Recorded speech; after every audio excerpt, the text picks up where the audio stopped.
a month or so ago, as we were preparing for the Trenton Computer Fest, where I was giving a talk. Friend Lee Goldberg, full spectrum tech journalist, was being the moderator for this talk, as well as the person who'd organized the whole thing. Lee asked a question, and the question was, can an AI have a conscience? We're not saying, can it achieve consciousness?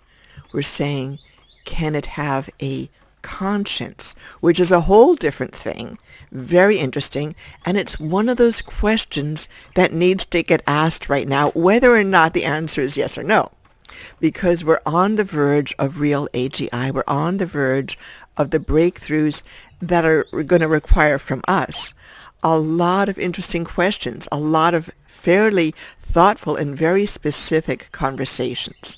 So let's dive in case we haven't met before. I'm Aliana Moren. I'm the founder and chief scientist of Themesis Incorporated. I'm the founder of the Themesis Academy. And if you want a really good short course on generative AI, which is really called the top 10 terms in statistical mechanics, and it evolved with bonus materials to be so much more, please go to that themesis.com website and check out Themesis Academy for that short course. Okay, enough of the promo blurb. Couldn't help but going there. So, I am your godmother for artificial general intelligence, not just AI, but AGI, which doesn't really exist yet.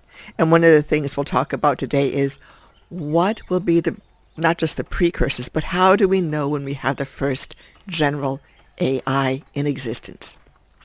So I'm going to offer several thoughts for you. And specifically, over the course of this talk, at the very end, I'm going to offer a question to you that would require maybe a little bit of research and a little reflection. Not hard, okay? Very, very doable. And I'm going to ask you not only to think through that question, but also I'm interested in your thoughts. I'm going to be asking my students to do a very specific kind of inquiry over the next few days in preparing for our coming AI Salon that we'll have this Sunday. And I'm going to ask them to follow up on a specific question. And I'm going to ask you to do the same because we collectively could find the answer very interesting. So here we are. Conscience and consciousness in an AGI. First, let's just all remember that this is the most important thing, okay? That an AI or an AGI, no matter how big, no matter how much it can do, it's lines of code. It's lines of computer code embedded into a computer system someplace, built out with God only knows how many GPUs and running gazillions typically okay, let's pull back. Just billions of tokens and trillions of parameters. Trivial, huh? Just as we anthropomorphize certain things in our life, like I could call my car Betty. I won't go there. Suppose I called my car Betty and I fussed about Betty's status and were her brakes behaving right and do I need to get her detailed up. There can be anthropomorphizing computer programs that we're calling AIs and soon enough AGIs. One example. This doesn't exist anyplace at the moment, but it will soon. So Microsoft has introduced Copilot. And, wasn't that interesting, by the way? Jensen Huang, in his latest NVIDIA GTC 2024 talk, magnificent, totally impressive, awe-inspiring presentation. And he's talking about various systems acting as a Copilot without referencing Microsoft. Jensen, weren't you just being a little bit cute? Come on. Come on. Okay, Microsoft Copilot. And it's being introduced as an AI tool, sort of the next generation beyond Microsoft Word, Microsoft Excel, etc. Let's take this in our minds just a couple of steps down the road. We don't have to go very far. Okay, suppose you've got a kid. I was talking with one of my TAs, and he's got a young son. And I'm envisioning with him, like in a few years, your son is going to be in school, as will be the case for many of you who have children, and this child will have multiple co-pilots. The child's going to have a soccer coach co-pilot. He's going to have a co-pilot to help him with whatever grade arithmetic he's dealing with. He's going to have a co-pilot to help him learn how to formulate a sentence with good punctuation and grammar. There'll be various specific co-pilots. And when he gets older, he's going to have a dating co-pilot. Co-pilot, how should I ask a girl out? We're going to have all sorts of specialized co-pilots in our life. Each one will be something of an AGI. I mean, it truly will be a general intelligence, not specific, not tight, narrow, focused on a goal objective. But it doesn't need to be exceedingly crazy level broad. It doesn't need to use up a full Stargate of processing units. It can be actually fairly locally hosted and maintained on a relatively small platform until you get those occasions where it needs to go and, oh, give me a moment, I need to go and look that up and consult the great, behemoth in the sky, so to speak. So what we're talking about are AGIs that as they evolve need not be gargantuan and can actually legitimately still be an AGI, but somewhat specifically task-focused. Now that's just sort of clearing the air, because what I'm going to ask you to think about, I know I'm jumping the gun here. I said that I was going to wait until the end of this talk, but let me put this in your mind right away. Two interesting recent evolutions in the AI space. Number one, Mistral, a French company that broke off as its founders. It didn't break off. Its founders broke off from their former companies to form Mistral. They have a AI, a large language model, called Mixtral for Mixture of Experts. And I'm going to put in the blog post that goes with this link in the description box below. You'll always find the links to the associated blog posts in the description box below, okay? So I'll link to that paper, Mixture of Experts, and their idea was dividing up the knowledge space into general categories. So as a note added while editing, the Mixtral paper isn't really a mixture of ontology experts the way that we would normally think of such. There are 8 different so-called experts, and the same architecture is used in GPT-4, where the query is allocated to a selection of 2 different so-called experts. These so-called experts are really more embedding spaces. So if you're familiar with the doc-to-vec and word-to-vec algorithms and how instead of just representing each term uniquely, they represent each term as a weighted value amongst a field of vector values, the embedding spaces that act as experts for these LLMs is somewhat similar. Each one is differently trained and has different levels of capability. I came across some lovely blog posts in the course of filling in the gaps in my knowledge here, and I'll be adding them to the blog post that I've got. So please do check out the blog post. Link in the description box, of course. Now, contrast and compare. Google, fairly recent release on their part. The Mixtral's been out for a bit, but Google recently released something called Mixture of Depths. And the notion behind that is not every query needs the same degree of processing power. So they're saying we can divide up the processing units so that a specific amount of energy or processing goes into answering each query, and we're going to limit the amount of energy that's being given. Okay. In a different bit, I'm going to go through these in more detail. Please don't. I'm just giving a quick little overview from memory. Look those up, if you will, and form it in your mind. Which do you think is the closest to being not fully an AGI, because we don't have that yet, but a good precursor to AGI? And I'd love to discuss this with you later. If you're going to be in the Themesis AI Salon this Sunday, love to hear from you there. If you're not going to be in the salon, hey, comments in the comment section below. Love to hear what you're thinking. So, for an AGI to have a conscience, let's look into what that really means. First of all, there has to be an element of the AGI having a sense of self, right? And suppose that I'm the AGI for a moment. I, as a sense of self, have to know when I'm impacting the environment around me and doing a thing, causing a thing to occur. And then I would have a reflection on that thing, and that should inspire I hate to use the word feeling, shall we say a graded response, a evaluation of the response in accordance with, God help us all, I'm betraying my Roman Catholic childhood upbringings here, but a set of doctrines. I know this is borrowing heavily from my childhood origins here, but when I was growing up, my mother, who was also classically trained, my mother said to me, the church makes a distinction between dogma and doctrine. And one was that which was held to be absolutely true, it couldn't change. And the other was, well, this is how we do it. It was sort of a set of rules and prescriptions, but it was not, shall we say, infallible. Not that I like to think of the Holy Roman Mother Catholic Church as being infallible at all, but that was their perception. Let's give a nod to their perception of reality.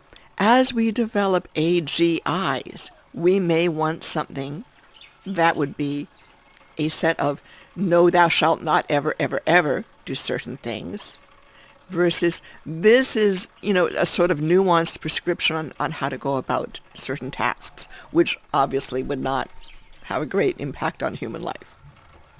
Okay, so for an AGI to exist at this level, first of all, there's a sense of self, a sense of agency, and a sense of the environment. Now, a few months ago, I put out a short little vid on Friston's notation psi. That's the Greek pitchfork shape, capital letter Greek psi.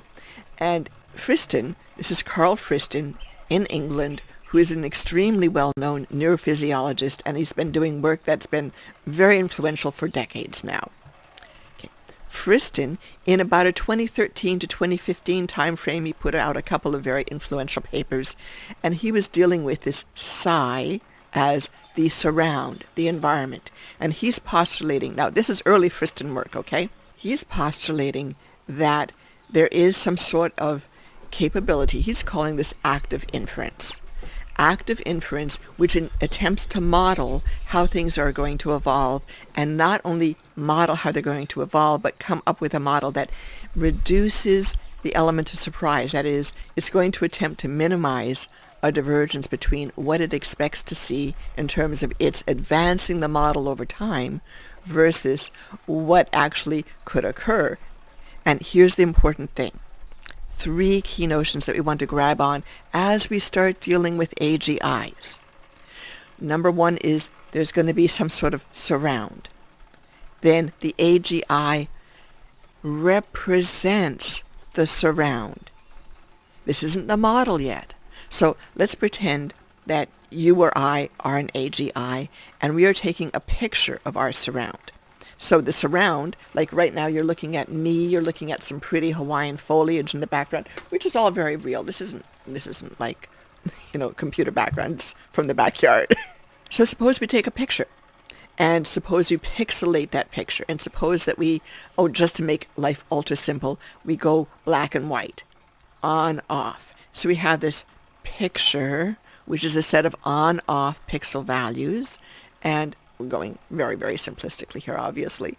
Now, the actual physical environment, that would be the physical things, is the psi. The representation of it, that is the pixelated image, is the representation. And then suppose I'm going to model the representation.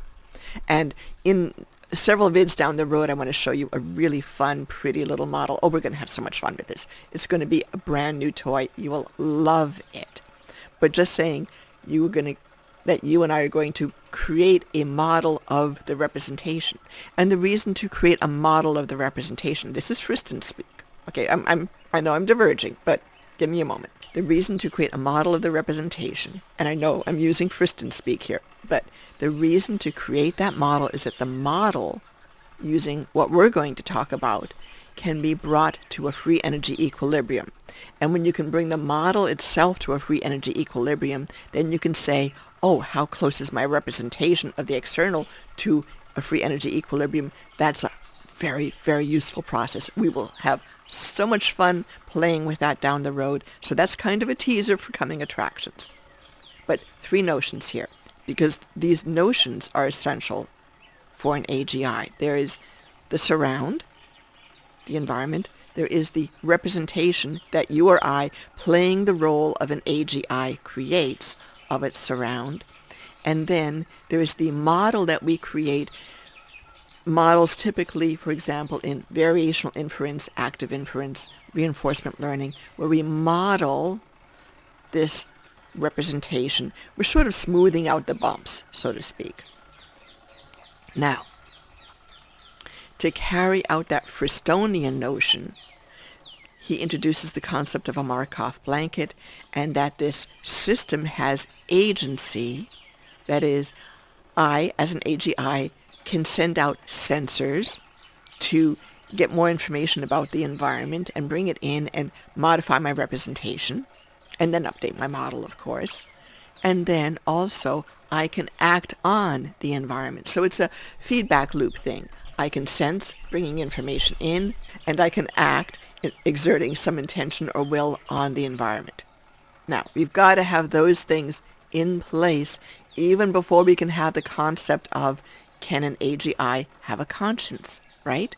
Because in order to have a conscience, the AGI needs to be able to reflect on the environment, its representation of the environment, its actions on the environment, and via its sensing, the impact of those actions. And then it's got to be able to take that model that it has, that it constructs of its sensing and its actions on the environment, and working on the representation that it forms of the environment actually, and measure that against a set of prescriptions that it's going to have governing its actions.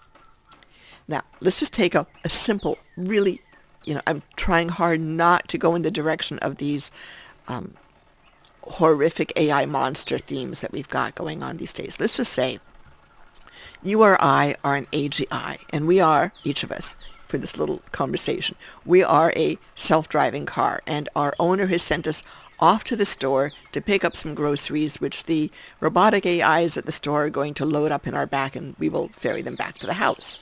And of course, a robot will unload them and put them into the fridge. Okay.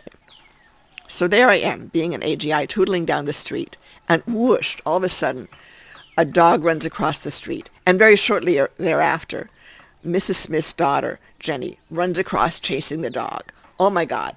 Pull on the brakes real hard, but that's not enough. Look, we're not creating horror stories. Of course, we missed the child. This is not a horror story, okay? But I swerve hard right, and I smash directly into Mr. Jones's garbage can. Oh my God. I've smashed up Mr. Jones's garbage can. Now, as an AGI, do I have remorse? Does my conscience as an AGI tell me, oh, I've done a terrible bad thing? Okay, let's just give ourselves a moment here. Just as a point of reflection, let's go back to Asimov's 3 laws of robotics. The first one is that you're not going to, you being the AGI, will not kill a human being or bring harm to a human being, or through any inaction on our part, allow a human being to come to harm. Let's suppose that we've got that in there. And definitely we avoided, being the AGI, harming the human being. We just swerved hard right and we banged up a garbage can. So now we are the AGI contemplating this banged up garbage can and saying, oh geez, what do I do? Well, maybe the thing is we write a polite note of apology to Mr. Jones saying, I'm so sorry I smashed your garbage can. My owner, though, will definitely repay you. You will get a new one by the end of the week. Is that conscience? Is that remorse? Is it following protocols? I really would love to hear your thoughts on the matter. But the important thing is, this isn't just a floofy question. In order to ask that question meaningfully, what we really want to do is have an architecture that is sufficiently well developed so that that question is meaningful. And I brought out an architecture in the last couple of YouTube vids. Let me just briefly review the key points with you. First and foremost, to get an AGI, I've got to use both hands here. It's like my daddy, who was a chemistry professor. And one of his students once said, you tie professor's hands behind his back and he can't talk. And I'm sort of the same thing. So, okay. We've got these two diametrically opposed opposite points of view. Let me get squared up with the camera. In artificial intelligence. I'm going to bring the mic closer and me closer to the mic. We've got the symbolic on one hand. That's been in existence before we had neural networks. That's Marvin Minsky being the high priest of what Daniel Dennett, I believe, called high church computation. MIT. This is 1960s, 1970s. Then we had the 1970s early emergence of connectionist thinking. I'll tell you stories about that some other time. But it's safe to say that the connectionist people and the symbolic people haven't talked. They still don't talk. Google is sitting on the best treasure trove of symbolic knowledge graph AI in the world. They're not using it in the context of bringing it in to their large language model. Let's not even talk about Gemini. Let's just not go there today.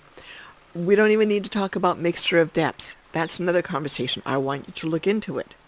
Because if we say that the first step is to unify, at least get them into the same room, symbolic and connectionist ways of thinking, then that's, let's call it AGI 1.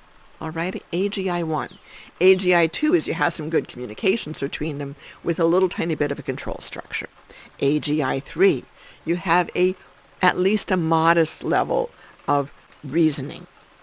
AGI 4, you have the mega controls, more of it would lead to a conscience, if we want to call it that, but certainly a sense of protocols for what do I do in certain situations. AGI 5 is going to be that Markov boundary. This is me. This is what I can do. This is how I can exert influence on the environment. This is how I can detect what my influence has done. That's an AGI 5. We don't get to even asking questions about conscience until we get to AGI 5 because you've got to have that distinction. So our first step is AGI 1, isn't it? We need to at least get the symbolic and the connectionist into the same room. Now, this is not a trivial thing. If it was trivial, it would have been solved sometime in the past 50 years. 50 years is a long time. But 1974, Burbis invents backpropagation. 1974, William Little invents what becomes the precursor to the Little Hot Field Neural Network, 1983-ish. Hinton and colleagues, the first generative AI. So generative AI, 1983 onwards, but the precursors, especially the notion of a latent variable, especially the notion of being able to use an energy-based mechanism to define a neural network, those were laid in 1974. So we've got a 50-year history of computational connectionist AI. And in that time frame, hasn't talked well with symbolic.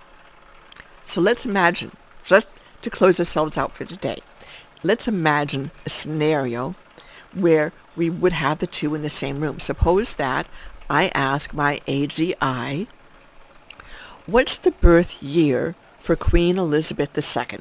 And I'm thinking of Queen Elizabeth II of England and the whole United Kingdom. If I ask that question of an LLM, it's going to rip through its database of 1 billion tokens plus and perform 1 trillion computations and come up with the exact answer.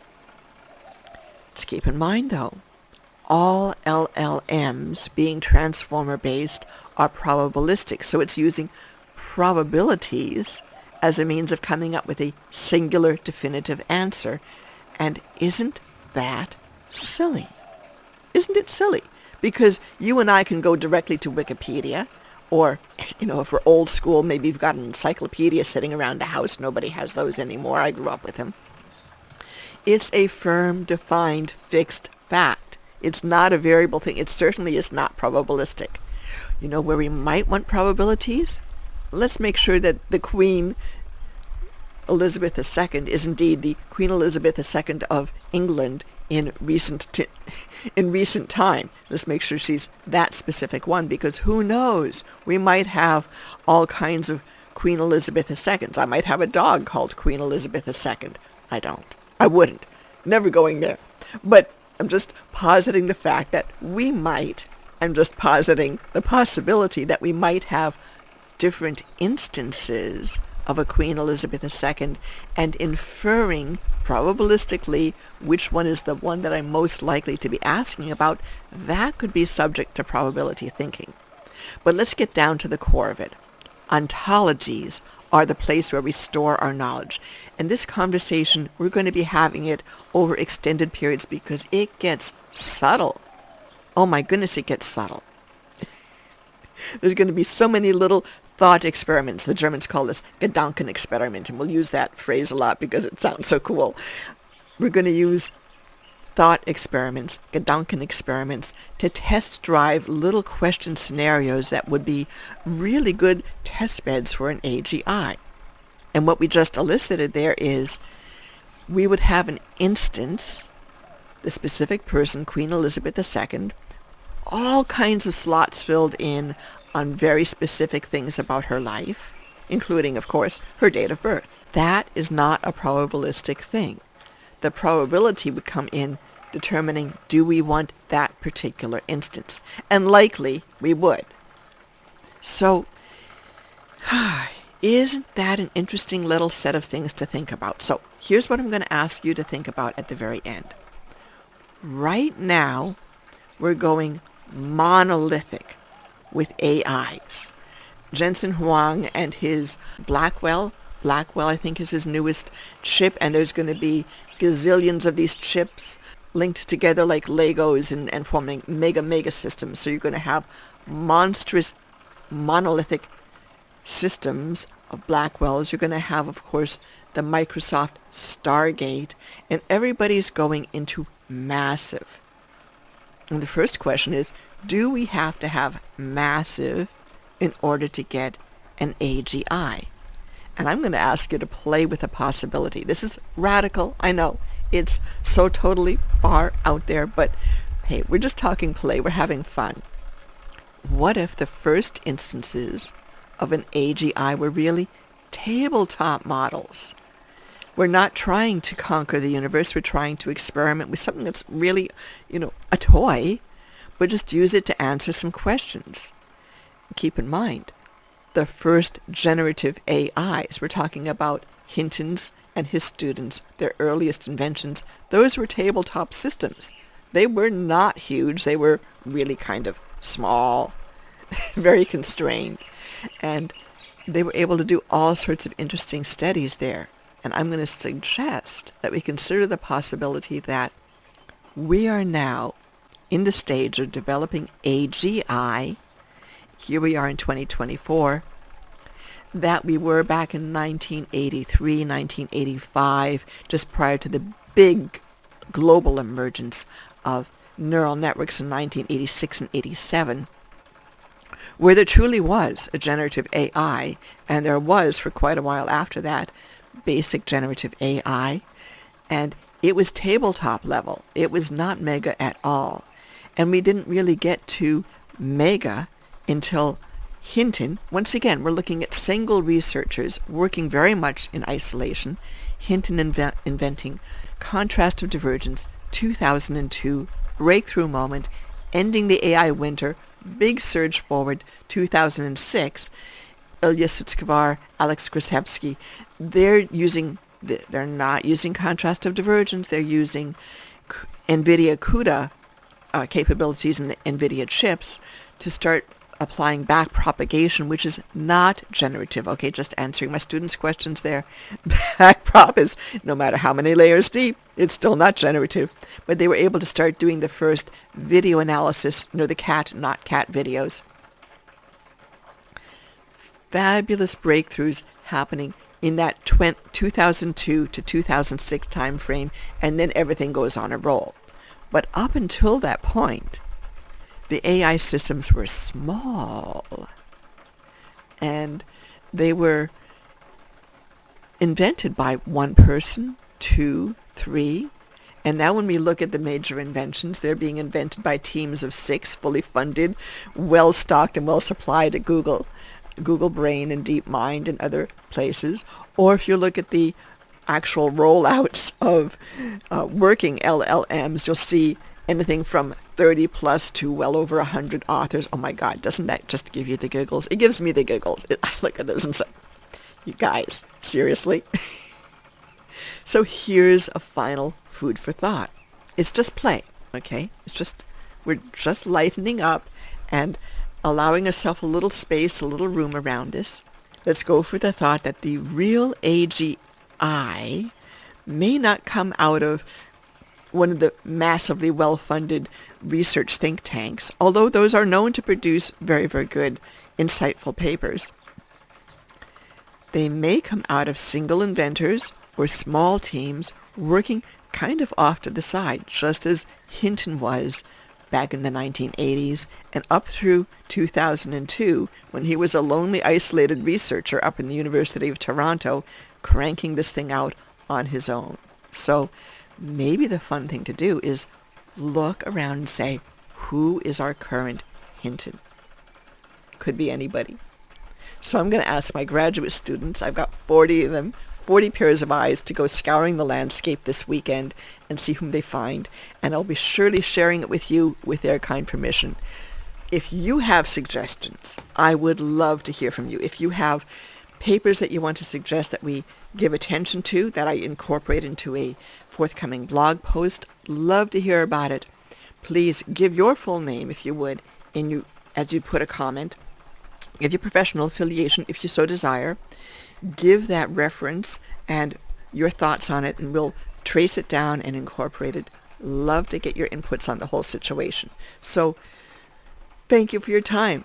We're going to have so much fun as we develop the first instances of real AGI and even investigate whether or not they can have a conscience. Aliana Morin signing off from Themesis. Have a lovely day.